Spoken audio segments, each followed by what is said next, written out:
Hi there, my name is Gary Lawrence. I teach composition and creative writing for Cochise College. Today we're going to talk about a portion of the English 102 class, literature-based English 102 at Cochise College, and specifically the form, how to get more out of any short story. And in essence, we use this as a beginning point to know where to start and how to break down a piece of literature, in our case short stories, so that we can understand it better and get more in depth into what it means, and also a point often overlooked, I think, get more into understanding what the writer, the author, did to us, what techniques he or she used to make us feel and react and think the way that we did. Just to put it in context, the literature review is called a review or a critique. It's part of the module. In each of the modules, the students write an argument paper about one point of several short stories they've read for that particular module. So in this class, you'll use this critique form, this analysis form, several times, once for each short story. And I thought it would make sense that we talk about the form in terms of a short story, and this is the short story that students use to analyze for their first analysis and a writing sample. This is the Chapter 7 vignette from Ernest Hemingway's In Our Time, written in 1925, published by Scribner. So, well, you can always refer back to this. This is in the Getting Started section, this story. And we'll go back and forth between the story and the form. And I think it's just easier to understand the form if we can put in some examples. Something else about the form, just so you know off the top, I use what I call templates. I provide you a Word file, and you would fill out this form by simply starting to type wherever it is, wherever you are, and I would continue that, and I would address each question as we go through. So the form starts. It's a thinking process. It's a way of capturing your ideas. Starts with question 1. Define who, what, when, where, save how and why for later. What happened in your story? Too often this gets overlooked in literature classes, writing classes. These questions, they start somewhere else, like, what does this story mean? I think that we need to outline what the story says and then figure out what it means. The other thing is that not everybody's an English Lit major, so they need a place to start, and this is as good and better than most. So defining who, what, when, and where. In the story about the soldier, this is a soldier under bombardment in Salta, which I happen to know is in Spain. It's during the Spanish Civil War in the late 1930s. So we would type something like that here for our answer. Okay, so I'm not going to take the time to type them all out, but you get the idea. You can type it there. You can put it in a different font if you're so moved. So after we've identified the who, what, when, and where for the form, what character changed the most from the beginning of the story to the end, from what to what? Now you'll identify the characters here in number 1 as to the who, and then which character changed the most. Right? Every author has a reason for writing a piece of literature. More often than not, is to show a change in a character or a place even. And that's a clue to figuring out, getting to what the story means. The character that changed is the most important character to the author and to the story. Now, one caveat goes with this, question number 2. What character had the chance to change but did not? Something like Macbeth. Did Macbeth really get it at the end or not? Okay, so focus in on the characters to get a clue as to what the story's about, especially the characters that changed, or perhaps in a tragedy, a character that had a chance to change but did not. Who tells the story? Question number 3. Some of you know some of the literary terms: first person, second person, third person, omnipotent, third person, whatever, close, far. We don't really care. The answer to this one, who tells the story?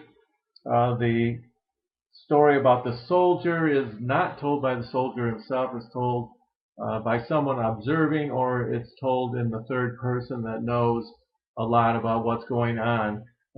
So, one of the things that you notice is first person is very close to the main character. Second is a little further. Third, the distance is far, but it can see everything. So we don't care about the literary terms for now. We just want to know who tells the story. And you can think about why the story is told from that point of view. Why isn't the story told from another point of view, or from the people doing the bombing in the story that we're using as an example, for instance? How different a story would it be? Number 4, another clue to a short story especially, and perhaps all literature, but short stories especially. What words or images are repeated?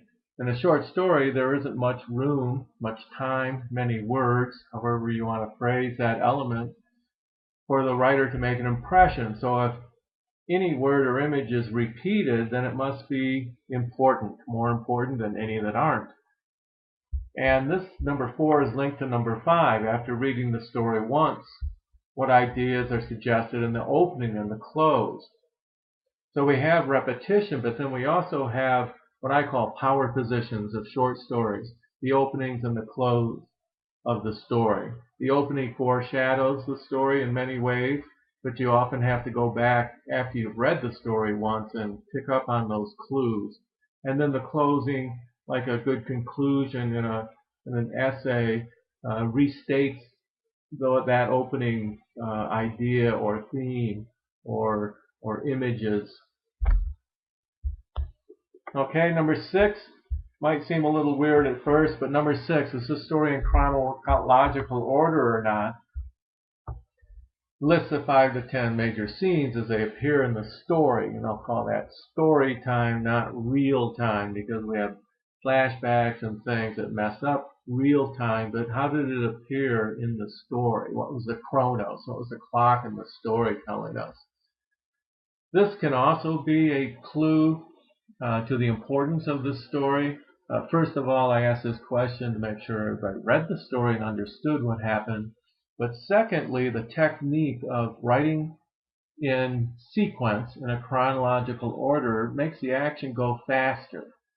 If the action happens a little bit and then we have a flashback and then we get a little more action in the present and then we have another flashback and it goes back and forth, the author is slowing us down for some reason. They're building suspense, or they're revealing the story to us more slowly for a particular reason. So this gets us to that point about how did this author manage time in this story.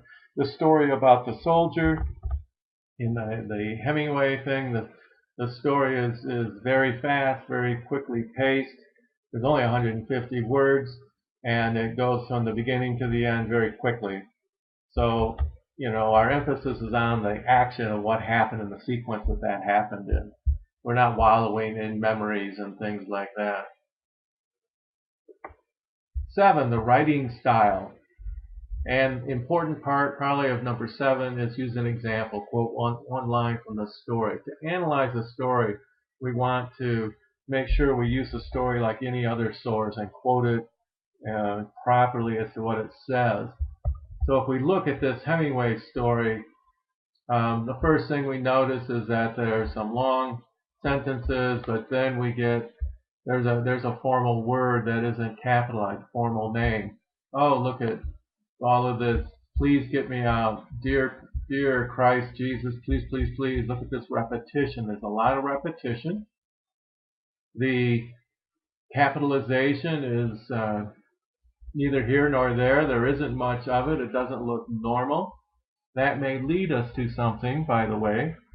Did Hemingway know how to use capital letters? Yes, he did.